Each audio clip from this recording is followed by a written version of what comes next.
উচ্ছের এই রেসিপিটা কিন্তু গরম ভাতে খেতে অসাধারণ লাগে। তার জন্যই প্রথমে সাদা সর্ষে, কালো সর্ষে আর পোস্ত, একটা কাঁচা লঙ্কা সামান্য জল দিয়ে একটু ভিজিয়ে রেখে একটা মিহি পেস্ট বানিয়ে নিতে হবে।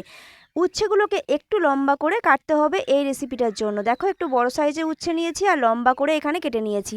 প্রথমে সর্ষের তেলের মধ্যে দিয়েছি পাঁচফোড়ন, তারপর উচ্ছেগুলো দিয়ে বেশ লালচে কালার করে উচ্ছেগুলোকে ভেজে নেব। তাহলে তেতোটা একটু কম লাগবে। যখন গায়ে হালকা লালচে কালার চলে আসবে তখন দিয়েছি লবণ আর হলুদ। এরপর আবারও নাড়াচাড়া করে নিয়ে এর মধ্যে আমি দিয়ে দেবো প্রয়োজন মতো জল, উচ্ছে সেদ্ধ হওয়ার মতো। যখন উচ্ছে খুব ভালোভাবে সেদ্ধ হয়ে যাবে তখন দিয়েছি টেস্টের ব্যালেন্সের জন্য চিনি।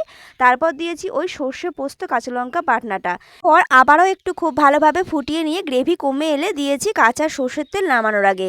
এই রেসিপিটা গরম ভাতে প্রথম পাতে খাওয়ার জন্য কিন্তু বেশ ভালো, আর এই সময় সিজন চেঞ্জের সময় এই রেসিপিটা কিন্তু অনেক বেশি ভালো লাগবে। তাহলে চলো আজকের মতো টাটা, দেখা হচ্ছে কাল।